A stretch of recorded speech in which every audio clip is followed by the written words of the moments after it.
The Masoe monster, also known as the Facebook serial killer, is a 27-year-old man named Julius Mndawe. He worked as a security guard and lived in Mndawe village just outside Hazyview in Mpumalanga.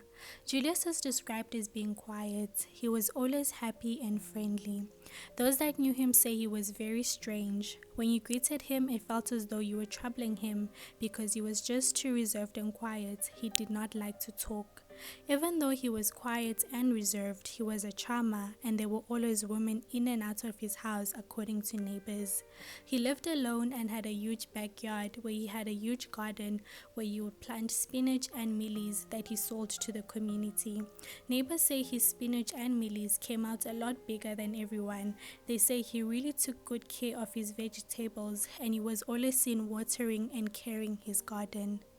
In January 2017, Julius was in a relationship with a woman named Bonisile Khoza.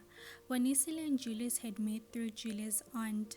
Julius' aunt was a traditional healer, and Bonisile was one of her students.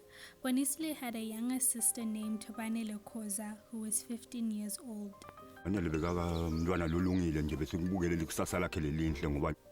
In January 2017, Bonisile was having a ceremony, and there were a lot of people at the ceremony, including Julius.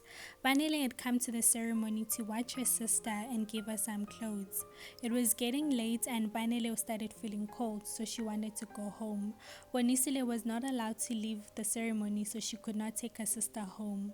Banele, trusting Julius, left with Julius, and that was the last time she was seen alive. The next day, Bonisile received a message from Banele saying, "Please don't tell them at home, I'm not coming back." But when she tried to call Banele, she was not answering her phone. The family knew something was not right, so they reported Banele missing. Police then went to question Julius, and Julius was able to convince the police that Bonisile had sold Banele to human traffickers. Bonisile was then arrested on suspicion of human trafficking. She was later released because there was no evidence. Police only trusted Julius's word. After she was released, she went to confront Julius because he had lied to the police, so he was clearly hiding something. When she got to his house, they had a fight and he beat her up and locked her inside the house, and Julius ran away. She managed to free herself and went back home. Later on that night, Julius came to the Khoza house to talk to Bonisile. She walked him out and they started having an argument about what happened to Banele, and that's when Julius stabbed Bonisile. He ran back to the Khoza house and tried to burn down the house. There were children sleeping in the house. They were able to stop the house from burning. Even though he had stabbed Bonisile and tried down to burn the Khoza house with children inside, he was never arrested. His second, third, and fourth victims were Felicia Mndawe, Noxolo Mdluli, and Nomthandazo Mdluli. Noxolo Mdluli was only 18 years old when she went missing in February 2017. She was still in grade 12. She went missing a month after Banele Khoza went missing. After Noxolo Mdluli disappeared, her mother would receive messages from her saying she was okay. Her mother had thought that she had gotten pregnant and disappeared with her boyfriend and was afraid to come home. Noxolo Mdluli's phone stayed on from February 2017 until August 2017, and that's when her family stopped receiving messages from her. Nomthandazo Mdluli was 17 years old when she went missing on the 20th of April 2017. She left home saying she was going to fetch her phone from Julius. Julius was known to the family as he used to cut grass for one of Nomthandazo's uncle. Her family looked all day and night for her when she went missing. The following day, when they were still looking for Nomthandazo, they bumped into Julius. When they asked if he had seen Nomthandazo, he said no, she had never come to fetch her phone. Senjani ngoba lo mntwana bekangakhulumi. Ngicabanga ukuthi umthole Facebook noma efonini ngoba lo mntwana phela akabukani so akhulume na. His fourth victim was Felicia Mndawe, who was 17 years old when she went missing. She was friends with Nomthandazo. His fifth and final victim was Doki Tlaka, who was 24 years old when she went missing. She had a 4-year-old daughter. Doki had met Julius on Facebook, and this is why the media nicknamed Julius the Facebook serial killer. Doki had went on a date with Julius on the 10th of May 2018 after they started talking on Facebook, and she was never seen after. Her family would call her and she wouldn't answer her phone, and it was unlike her to go days without talking to her child.